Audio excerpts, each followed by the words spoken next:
வணக்க மக்களே, நாம இந்த ஆரோக்கியமான பதிவில் பச்சை பயிரில் நிறைந்துள்ள மருத்துவமைகளை பற்றி நம்ம விளக்கமாக பார்க்க போகிறோம். நம்முடைய வீடுகளில் சமையலுக்காக பல்வேறு வகையான பருப்பு வகைகள் மற்றும் பீன்ஸ் நம்ம பொதுவாக பயன்படுத்திட்டு தான் இருப்போம். ஸோ அதில் பார்த்தீங்கன்னா குறிப்பாக இந்த பச்சை பயிறு மிக முக்கியமான இடம் பிடிக்குதுங்க. இப்போ நம்ம சாப்பிடக்கூடிய உணவு வகைகளில் பார்த்தோம்னா அந்த பச்சை பயிரை மூங் பீன்ஸு, கிரீன் கிராமு அப்படின்னு பல்வேறு வகைகளில் அழைப்பாங்க. இதில் அத்தியாவசியமான அடிப்படை ஊட்டச்சத்துக்கள்லாம் நிறைந்திருக்கு. அந்த ஊட்டச்சத்துக்கள் தான் பச்சை பயிறு நிறைய மருத்துவமைகளை கொடுக்கறதுக்கு காரணமாகவே இருக்குது. புரோட்டீன், ஃபைபர் உள்ளிட்ட பல முக்கியமான ஊட்டச்சத்துக்கள் அடங்கியிருக்கு. நம்ம சுவையான ஸ்நாக்ஸில் ஆரம்பித்து சத்தான உணவுகள், சேலட்டுகள் அப்படின்னு பல உணவு தயாரிப்புகளில் பச்சை பயிரை பயன்படுத்தி தான் இருக்கும். பச்சை பயிர் எடுத்துக்கொள்ளும் போது இதில் இருக்கக்கூடிய அந்த குறிப்பிட்ட அத்தியாவசியமான ஊட்டச்சத்துக்கள் நம்முடைய உடலுக்கு கிடைக்கும் போது என்னென்ன மருத்துவமைகளை பச்சை பயிறு வழங்குது அப்படின்றத விளக்கமாக பார்க்க போகிறோம். அதை பற்றி பார்க்குறதுக்கு முன்னாடி இந்த வீடியோவுக்கு மட்டும் ஒரு லைக்கை கொடுத்துட்டு இந்த தகவலை உங்களுக்கு தெரிஞ்சவங்களுக்கும் ஷேர் பண்ணிவிடுங்க. ஏன்னா இது அவங்களுக்கும் பயனுள்ளதாக இருக்கக்கூடிய ஒரு ஆரோக்கியமான பதிவு தான். இது போன்ற அப்டேட்ஸ்கள் இங்கே தொடர்ந்து பார்க்குறதுக்கு நம்மளுடைய ஹெல்த் நியூஸ் தமிழ் சேனலை மறக்காமல் சப்ஸ்கிரைப் பண்ணி வச்சுக்கோங்க. பக்கத்தில் இருக்கக்கூடிய பெல் பட்டனையும் கிளிக் பண்ணி ஆல் அப்படின்ற ஆப்ஷனையும் செட் பண்ணி வச்சுக்கிட்டீங்க அப்படின்னா நாங்கள் போடக்கூடிய எல்லா அப்டேட்ஸும் உங்களுக்கு நோட்டிஃபிகேஷன் அடிக்கடி சேரும். சரி வாங்க மக்களே, இப்போ வீடியோக்குள்ளே போயிடலாம். இதயம் ஆரோக்கியமாக இருக்கிறதுக்கு நம்ம பச்சை பயிறு எடுத்துக்கொள்ளணும். இதய ஆரோக்கியத்திற்கு நன்மைகளை வழங்கக்கூடிய ஃபைபர் என்று சொல்லக்கூடிய நார்சத்து மற்றும் பொட்டாசியம் ஆகிய இரண்டு முக்கிய ஊட்டச்சத்துக்களுடைய சிறந்த மூலமாக பச்சை பயிறு இருக்குங்க. ஃபைபர் சத்து கொலஸ்ட்ராலுடைய அளவை குறைக்கிறதுக்கு உதவிகரமாக இருக்கும். அதே சமயம் பொட்டாசியம் நம்மளுடைய ரத்த அழுத்தத்தை கட்டுப்படுத்துறதுக்கு உதவிகரமாக இருக்கும். இது தவிர பச்சை பயிரில் கொழுப்பு மற்றும் சோடியம் குறைவாக இருக்கிறதால இதன் காரணமாக இதய ஆரோக்கியத்திற்கு ஏற்ற ஒரு உணவாக பச்சை பயிர் இருக்கும். இப்போ கொலஸ்ட்ராலுடைய அளவை நம்ம குறைச்சோம் அப்படின்னா நம்மளுடைய ரத்த நாளங்களில் படிந்திருக்கக்கூடிய கெட்ட கொழுப்புகள் குறைத்துக் கொள்ளலாம். அதுக்கு தான் நார்சத்து நமக்கு ஹெல்ப் பண்ணும். இப்போ ரத்த நாளங்களில் கொழுப்பு படிவு இல்லாதால ரத்த நாளங்கள் வழியாக ரத்த ஓட்டம் இதயத்துக்கு சீரான அளவில் கிடைச்சிட்டே இருக்கும். இதனால் மாரடைப்பு, பக்கவாதம், இதய தமனிகளில் வீக்கம் ஏற்படுதல், இதய தசைகள் வலுவிழந்து போகுதல் போன்ற பிரச்சனைகள் எதுவுமே இருக்காது. அதே போல் பொட்டாசியம் சத்து நம்மளுடைய நரம்புகள் இருக்கக்கூடிய இறுக்கங்களான அந்த பிபி ப்ராப்ளம், நம்மளுடைய ரத்தத்தை கட்டுப்படுத்துறதால நரம்புகள் வழியாக ரத்த ஓட்டம் இதயத்துக்கு செல்ல ஆரம்பிக்கும், உடலெங்கும் செல்ல ஆரம்பிக்கும். இதனால் இதயம் நமக்கு ஆரோக்கியமாக இருக்கும். ஸோ பிபி கண்ட்ரோலாக இருந்தால் தான் இதயமும் ஆரோக்கியமாக நமக்கு இருக்கும். அப்போது நம்ம அந்த பிபி எல்லாம் கண்ட்ரோல் பண்ணிவிட்டு கொலஸ்ட்ரால்ஸ் எல்லாம் நம்ம நீக்கி கொண்டு இதயத்தை பராமரிக்கிறதுக்கு பச்சை பயிரை எடுத்துக்கொள்ளலாம். நம்முடைய உடல் எடையை எந்த விதமான பக்க விளைவுகளும் இல்லாமல் ஆரோக்கியமான முறையில் குறைக்கிறதுக்கு பச்சை பயிறு உதவிகரமாக இருக்கும். அதை நம்ம டயட்டில் ஆட் பண்ணிக்கலாம். பச்சை பயிரில் புரோட்டீன் மற்றும் ஃபைபர் அதிகம் இருக்குது. இது இரண்டுமே எடை இழப்புக்கு உதவக்கூடிய குறிப்பிடத்தகுந்த ஊட்டச்சத்துக்கள் தான். இதில் இருக்கக்கூடிய புரோட்டீன் மசில் மாஸை உருவாக்குறதுக்கும் மற்றும் அந்த மசில் மாஸை பராமரிக்கிறதுக்கும் உதவிகரமாக இருக்கும். அதே நேரம் பச்சை பயிரில் இருக்கக்கூடிய ஃபைபர் என்று சொல்லக்கூடிய நார்சத்து நீங்கள் சாப்பிட்டதுக்கப்புறம் உங்களை நிறைவாக திருப்தியாக உணர வைக்கிறதுக்கு ஹெல்ப் பண்ணும். இது தவிர பச்சை பயிரில் இருக்கக்கூடிய கலோரிகள் குறைவு அப்படின்றதால உடல் எடையை குறைக்கக்கூடிய முயற்சியில் இருக்கிறவங்களுக்கு இது சிறந்த தீர்வாக இருக்குங்க.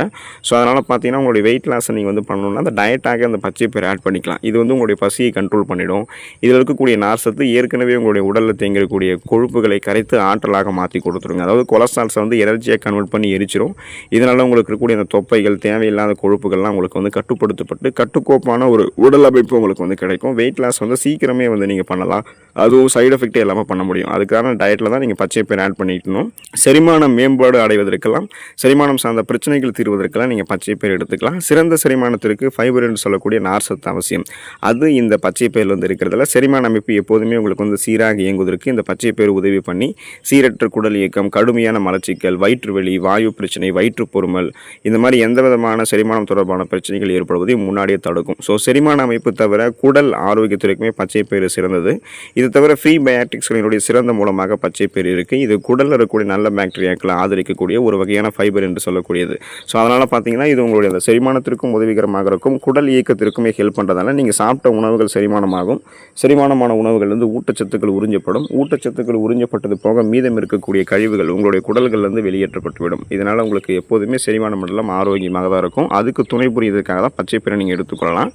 உங்களுடைய ரத்தத்தில் இருக்கக்கூடிய சர்க்கரையினுடைய அளவை கட்டுப்படுத்தக்கூடிய தன்மை கொண்டது பச்சை பயிறு. பச்சை பயிறு லோ கிளைசமிக் இண்டெக்ஸ் கொண்டு இருக்குது. லோ கிளைசமிக் இண்டெக்ஸ் அப்படின்னா குறைந்த கிளைசமிக் குறியீடு என்பதற்கான அர்த்தம் என்னென்னு பார்த்தீங்கன்னா அந்த உணவுகளில் கார்போஹைட்ரேட்டோடைய அளவு கம்மி, கார்போஹைட்ரேட் அல்லது இல்லாமல் இருக்கும் அப்படின்றது அர்த்தம்.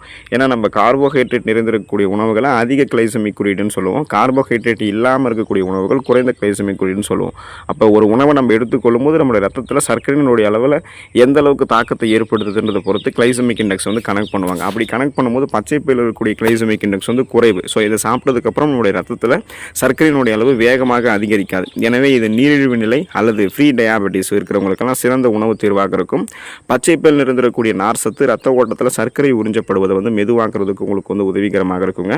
ஸோ அதனால் பிளட்டில் இருக்கக்கூடிய சுகரோடைய அளவு வந்து நீங்கள் கண்ட்ரோல் பண்ணிக்கிறதுக்கும் நாளடைவில் அந்த சுகர் ப்ராப்ளத்திலேருந்து நீங்கள் விடுபடுவதற்குமே பச்சை பயிறு உங்களுடைய உணவுகளில் தொடர்ந்து எடுத்துக்கலாம். ஒருவேளை உங்களுக்கு வந்து சுகர் ப்ராப்ளம் இல்லை, இனிமேலும் சுகர் ப்ராப்ளம் இல்லாமல் ஆரோக்கியமாக இருக்கணும் அப்படின்னா தொடர்ந்து பச்சை பயிறு உணவுகளை சேர்த்துட்டு வாங்க. அந்த ரத்த சர்க்கரை நோயாளிகளாக நீங்கள் இருக்கவே மாட்டீங்க. அந்த ப்ராப்ளத்திலிருந்து நீங்கள் விடுபட்டுலாம். உங்களுக்கு வரவே வராது அந்த ப்ராப்ளம். நோய் எதிர்ப்பு சக்தி திறன் பெறுவதற்கு பச்சை பயிறு உணவுகளை நீங்கள் எடுத்துக்கலாம். ஆரோக்கியமான நோய் எதிர்ப்பு மண்டலத்திற்கு தேவையான முக்கியமான மினரல்ஸ்களாக இருக்கக்கூடிய ஜிங்க் மற்றும் இரும்பு சத்து பச்சை பயிரில் அதிகம் காணப்படுது. இதில் இருக்கக்கூடிய ஜிங்க் சத்தானது தொற்றுநோய் எதிர்த்து போராடக்கூடிய ரத்த வெள்ளை அணுக்கள், அதாவது ஒயிட் பிளட் செல்ஸை வந்து உருவாக்குறதுக்கு உதவி பண்ணும். அதே நேரம் ரெட் பிளட் செல்ஸ் வந்து கரெக்டான லெவலில் ஆக்சிஜனை கொண்டு செல்றதுக்குமே இது ஹெல்ப் பண்ணுறதுக்கு இரும்பு சத்து இருக்குங்க. அதனால் பார்த்தீங்கன்னா நமக்கு அந்த அனிமியா என்று சொல்லக்கூடிய ரத்த சோகை நோயெல்லாம் நமக்கு ஏற்படாது. இப்போ இரும்பு சத்தானது நோய் எதிர்ப்பு மண்டலத்தினுடைய சரியான செயல்பாட்டிற்கு அவசியமான ஒன்று. அந்த நோய் எதிர்ப்பு மண்டலம் கரெக்டாக வந்து நடந்துக்கிட்டே செயல்பட்டுக்கிட்டே இருக்கா அப்படின்றத வந்து நமக்கு வந்து எது முடிவு பண்ணும் அப்படின்னா இந்த நம்ம எடுத்துக்கொள்ளக்கூடிய இந்த பச்சை பயிரை தான் வந்து ஹெல்ப் பண்ணும். அப்போ பார்த்தீங்கன்னா இதில் இருக்கக்கூடிய அந்த இரும்பு சத்து ஹெல்ப் பண்ணும். குறிப்பாக பார்த்தீங்கன்னா நீங்கள் அந்த உங்களுடைய இம்யூன் பவரை இன்க்ரீஸ் பண்ணி உங்களுக்கு இருக்கக்கூடிய சாதாரணமான நோய்களான சளி, காய்ச்சல், இருமல், தலைவலி இந்த மாதிரி பிரச்சனைகளை குணப்படுத்திக்கிறதுக்கும் சீசனலாக புதுசாக அட்டாக் ஆகக்கூடிய பாக்டீரியா, வைரஸ் போன்ற பருவகால தொற்று வியாதிகள், பூஞ்சை தொற்று வியாதிகள், புதுசாக ஒரு நோய் கிருமி உங்களை தாக்குதுன்னா அதன் மூலமாக ஏற்படக்கூடிய தொற்று வியாதிகள் என எதுவுமே உங்களுடைய உடலில் வராமல் இருக்கிறதுக்கெல்லாம் அந்த நோய் எதிர்ப்பு சக்தி திறனை அதிகப்படுத்திக்கிறதுக்கு நீங்கள் பச்சை பயிரை எடுத்துக்கொள்ளலாம். சருமம் மற்றும் கூந்தல் ரெண்டுமே உங்களுக்கு ஆரோக்கியமாக இருக்கிறதுக்கு பச்சை பயிர் எடுத்துக்கலாம். நமது சருமம் மற்றும் கூந்தல் ஆரோக்கியமாக இருக்கிறதுக்கு பச்சை பயிரில் இருக்கக்கூடிய புரோட்டீன் பெரிதும் உதவிகரமாக இருக்கும். புரோட்டீன் ஆனது சருமம் மற்றும் முடி செல்களை உருவாக்குறதுக்கும் மற்றும் அதனுடைய சேதத்தை சரி பண்ணுறதுக்கும் ஹெல்ப் பண்ணும். மேலும் பச்சை பயிரில் வந்து பயோட்டின் இருக்குது. இது ஒரு நல்ல மூலமாகவும் இருக்குது. இது முடி வளர்ச்சிக்கு தேவையான முக்கிய விட்டமின் ஆகும்.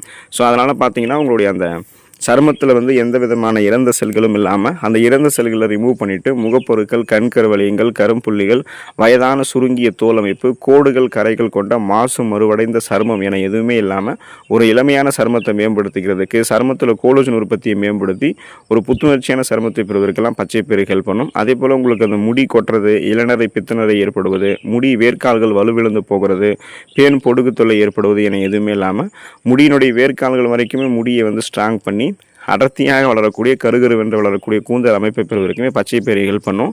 இப்போ இந்த பச்சை பயிர் வந்து நீங்கள் அனைத்து முகங்கள்லையுமே தலைமுடிகள்லையுமே நீங்கள் பயன்படுத்தினீங்க அப்படின்னாலுமே சருமம் மற்றும் முடி வளர்ச்சி ஆரோக்கியமாக இருக்கும்.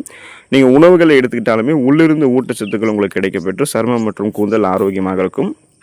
உடல் சூட்டை தணிக்கிறதுக்கெல்லாம் நீங்கள் பச்சை பயிர் வந்து எடுத்துக்கொள்ளலாம். இப்போ கோடைக்காலம் வந்து தொடங்க போகுது. ஸோ இப்போ இந்த கோடை காலங்களில் வந்து பார்த்திங்கன்னா கடுமையான உடல் வெப்பம் நமக்கு ஏற்படும். அதாவது உடல் உஷ்ணம் இருக்கும். இதன் காரணமாக தோல் சார்ந்த பிரச்சனைகள், மயக்கம், அந்த மாதிரி ஒரு உணர்வு இருக்கும். ஹீட் ஸ்ட்ரோக் ஏற்படும். செரிமானம் தொடர்பான தொந்தரவுகளும் ஏற்படும். போதுமான அளவுக்கு நீர் சத்து பற்றாக்குறை நமக்கு ஏற்படுறதால இந்த மாதிரி பிரச்சனைகள்லாம் இருக்கும்.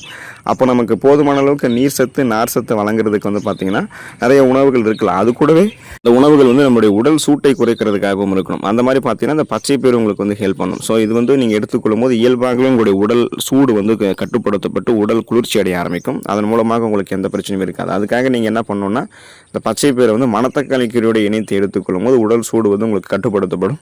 உடல் குளிர்ச்சி அடையும். அந்த கோடை காலத்திலுமே சுறுசுறுப்பாக நீங்கள் உங்களுடைய வேலைகளை வந்து பார்க்க ஆரம்பிக்கலாம். எந்த விதமான உங்களுக்கு வந்து அந்த உடல் சூடும் இருக்காது. அதன் மூலமாக வரக்கூடிய பக்க விளைவுகளையுமே நீங்கள் கண்ட்ரோல் பண்ணிக்கலாம், வராமல் தடுத்து கொள்ளலாம்.